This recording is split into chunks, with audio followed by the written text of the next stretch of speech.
அனைத்திந்திய முஸ்லீம் தனியார் சட்ட வாரியத்தின் சார்பில் ஒருங்கிணைக்கப்பெற்று நடைபெற்று கொண்டிருக்கிற இந்த பொதுக்கூட்டத்தை தலைமை வகித்து சிறப்பித்துக் கொண்டிருக்கிற வாரியத்தின் ஒருங்கிணைப்பாளர் திரு இப்னு சவுத் அவர்களே,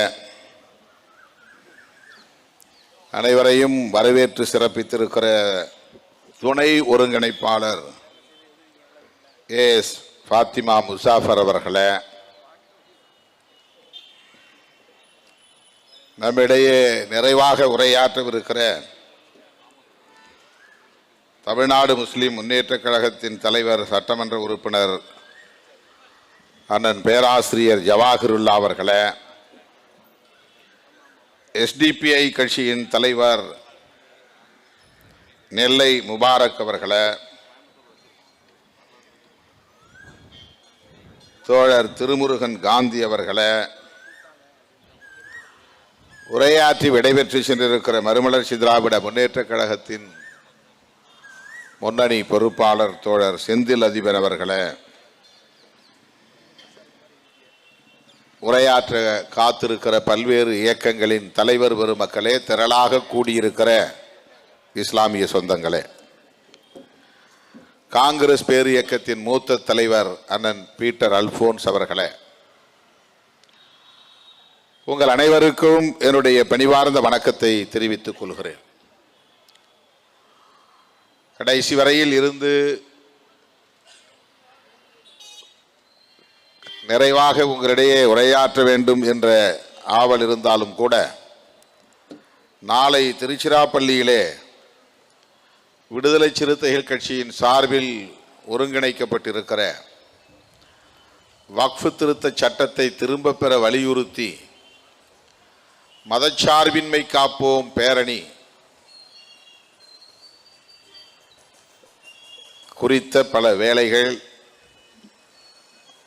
அதையொட்டி நான் விரைந்து விடைபெற வேண்டிய நெருக்கடி. ஆகவே சற்று முன்னதாகவே அனுமதி பெற்று உங்கள் முன்னால் நிற்கிறேன். சட்டம் நிறைவேற்றப்பட்டு விட்டது. எதிர்க்கட்சிகளின் கடுமையான எதிர்ப்புகளையும் மீறி நிறைவேற்றப்பட்டிருக்கிறது. இந்த சட்ட மசோதாவை அறிமுகப்படுத்துகிற போதே மக்களவையிலும் மாநிலங்களவையிலும் காங்கிரஸ் உள்ளிட்ட அனைத்து எதிர்க்கட்சிகளுமே எதிர்ப்பு தெரிவித்ததன் அடிப்படையில் நாடாளுமன்ற கூட்டுக்குழுவுக்கு அனுப்ப பெற்றது. ஜெகதாம்பிகா பால் என்கிற ஒரு மூத்த தலைவர், பாஜக உறுப்பினர், 2 அவைகளை சார்ந்த எல்லா கட்சிகளையும் சார்ந்த முக்கிய கட்சிகளையும் சார்ந்த உறுப்பினர்கள் அடங்கிய குழு, நாடாளுமன்ற கூட்டுக்குழு. எதிர்க்கட்சிகள் அங்கேயும் கடுமையான எதிர்ப்பை பதிவு செய்தார்கள். ஆனால் அதை ஒரு பொருட்டாக அவர்கள் எடுத்துக்கொள்ளவில்லை. விடுதலை சிறுத்தைகள் கட்சியின் சார்பிலே பல பக்கங்கள் அடங்கிய விரிவான கடிதம் ஒன்றை அந்த நாடாளுமன்ற கூட்டுக்குழுவுக்கு சமர்ப்பித்தோம். மீண்டும் நாடாளுமன்ற கூட்டுக்குழுவின் விவாதங்களுக்கு பிறகு, ஆய்வுகளுக்கு பிறகு மக்களவையிலும் மாநிலங்களவையிலும் அறிமுகப்படுத்தப்பட்டது.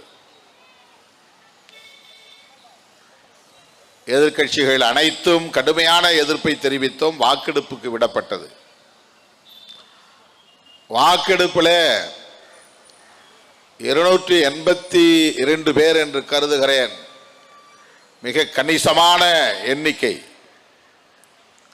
கிட்டத்தட்ட 300 பேர்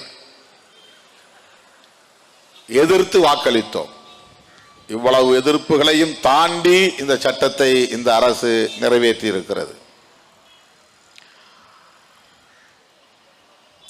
கொஞ்சம் கூட எத்திக்ஸ், பொலிட்டிக்கல் எத்திக்ஸ் என்று சொல்லுவோமே, அப்படிப்பட்ட அரசியல் நாணயமே இல்லாமல், மாரல் ஃபியர் என்று சொல்லுவோமே, அப்படிப்பட்ட ஒரு அச்சம் இல்லாமல் இஸ்லாமியர்களின் தனி சொத்து நிர்வாகத்தில் இந்த அரசு தலையிடும், சட்டம் நிறைவேற்றும், உங்களால் என்ன செய்ய முடியும் என்கிற வகையிலே இந்த சட்டத்தை அவர்கள் அடாவடியாக கொண்டு வந்து நிறைவேற்றி இருக்கிறார்கள்.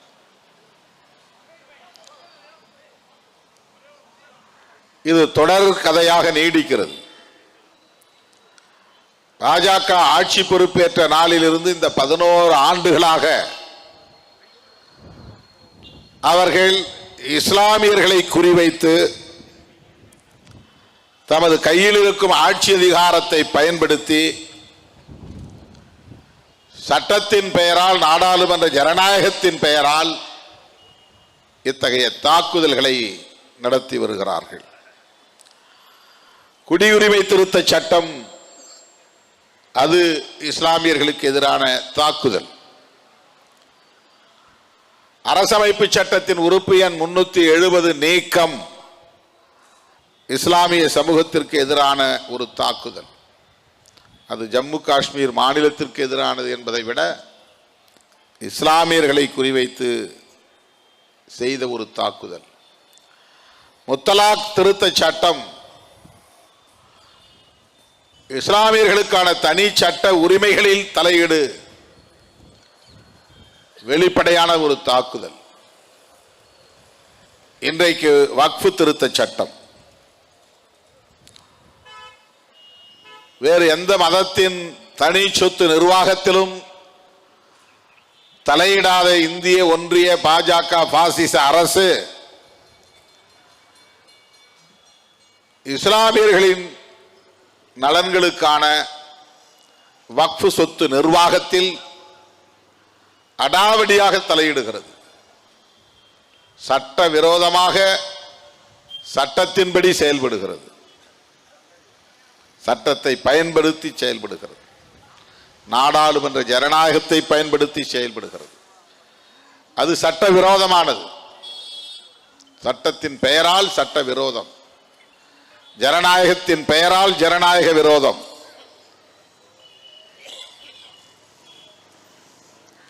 மேலோட்டமாக பார்த்தால் இவை அனைத்தும் முஸ்லிம்களுக்கு எதிரானது. முஸ்லிம்களை ஒடுக்குகிற நடவடிக்கை, அச்சுறுத்துகிற நடவடிக்கை என தோன்றும். அது உண்மைதான். ஆனால் உள்ளீடாக பார்த்தால் இது அரசமைப்பு சட்டத்திற்கு எதிரான தாக்குதல். இதைத்தான் விடுதலை சிறுத்தைகள் கட்சி வெளிச்சத்திற்கு கொண்டு வர முயற்சிக்கிறது. இந்த கோணத்திலே இதை அணுக வேண்டும்.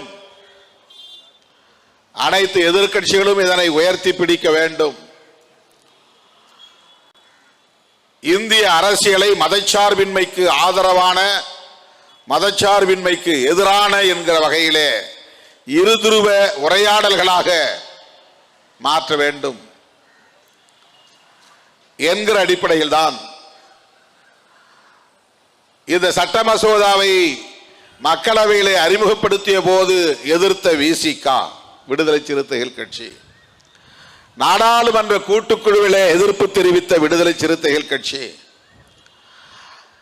தமிழகத்தில் மட்டுமல்ல அண்டை மாநிலங்களிலும் கூட இதனை எதிர்த்து ஆர்ப்பாட்டங்களை நடத்திய விடுதலை சிறுத்தைகள் கட்சி, அது போதாது என்று நாளை திருச்சிராப்பள்ளியிலே, தமிழகத்தின் மையப்பகுதியாக இருக்கிற திருச்சிராப்பள்ளியிலே லட்சக்கணக்கான சிறுத்தைகளை திரட்டி மதச்சார்பின்மை காப்போம் என்று உரத்து முழங்க இருக்கிறோம். ஆக இந்த அரசியலை இப்படி கூர்மைப்படுத்த வேண்டிய தேவை இருக்கிறது. இது சிறுபான்மை சமூகத்திற்கு எதிரான வெறுப்பு அரசியலின் விளைச்சல் தான் என்பதிலே யாருக்கு மாற்று கருத்து இல்லை என்றாலும் கூட பாஜக உள்ளிட்ட RSS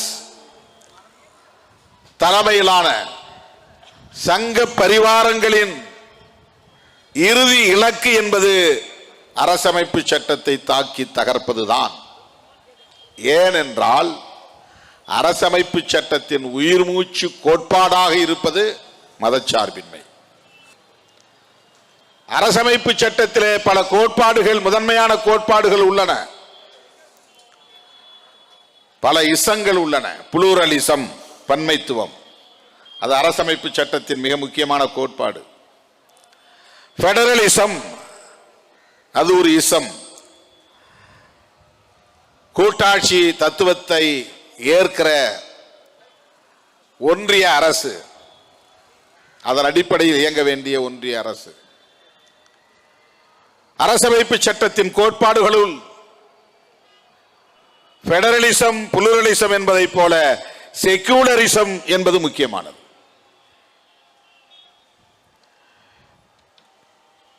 அவர்களுக்கு புளூரலிசம், பெடரலிசம் என்பதை விட கண்ணை உறுத்துவது செக்யூலரிசம் என்பதுதான்.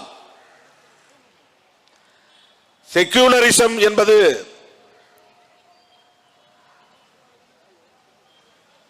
மதங்களுக்கு ஆதரவாக செயல்படக்கூடாது என்பது மட்டுமல்ல, மதம் சார்ந்து இயங்குதல் கூடாது என்பது மட்டுமல்ல, எந்த ஒரு மதத்திற்கு எதிராகவும் இயங்கக்கூடாது என்பதுதான் செக்யூலரிசம்.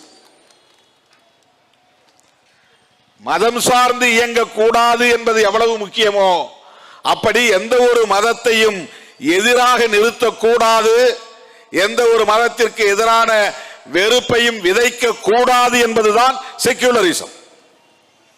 ஆனால் சிஏஏ சட்டம் என்ன சொல்லுகிறது? அண்டை நாடுகளில் இருந்து எந்த மதத்தை சார்ந்தவர்கள் உள்ளே வந்தாலும் அவர்களுக்கெல்லாம் குடியுரிமை தருவோம், முஸ்லிம்களுக்கு தரமாட்டோம். முஸ்லிம்களுக்கு எதிராக, முஸ்லிம் மதத்திற்கு எதிராக நாடாளுமன்ற ஜனநாயகத்தை பயன்படுத்தி ஒரு சட்டத்தை அவர்களால் நிறைவேற்ற முடிகிறது. அப்படி என்றால் அரசமைப்பு சட்டம் சொல்லுகிற செக்யூலரிசத்திற்கு அது எதிரானது. இன்றைக்கும் நாம் அந்த கோரிக்கையை கைவிட்டு விடக்கூடாது.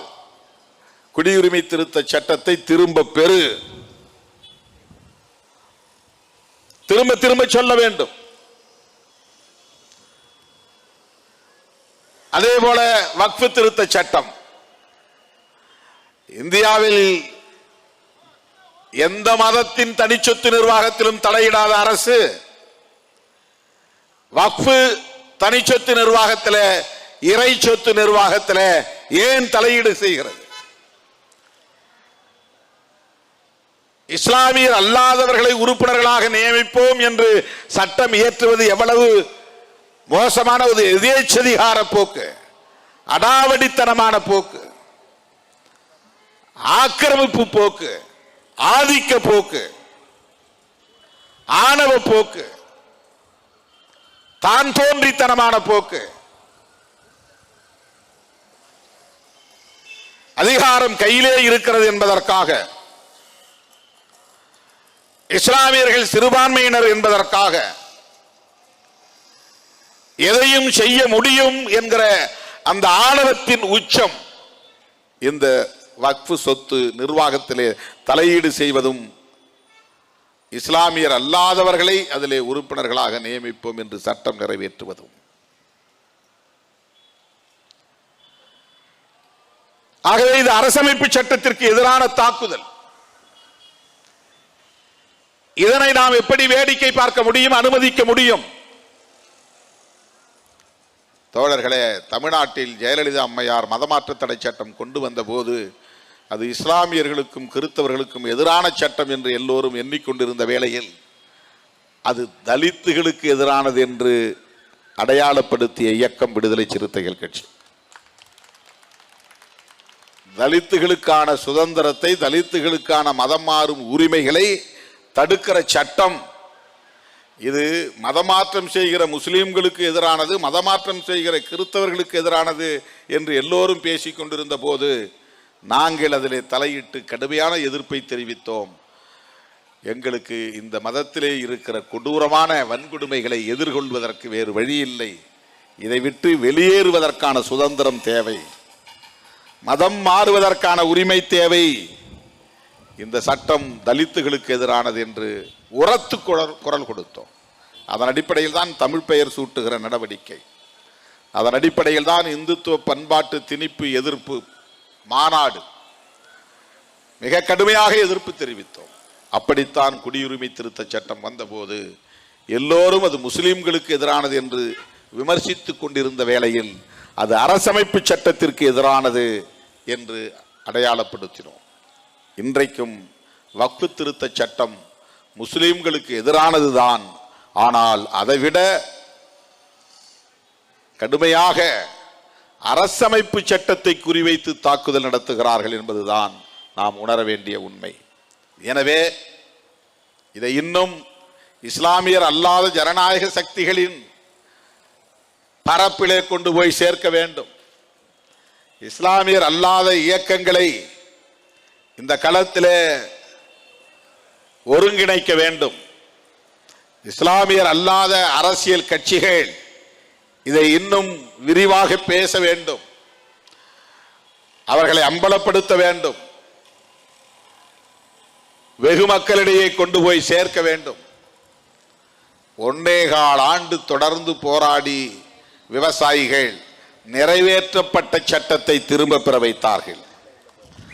ஆணவம் பிடித்த இந்திய ஒன்றிய பாசிச பாஜக அரசை பணிய வைத்தார்கள். ஜனநாயக சக்திகள் ஒருங்கிணைந்தால் அவர்களை பணிய வைக்க முடியும். ஆணவத்தை வீழ்த்த முடியும்.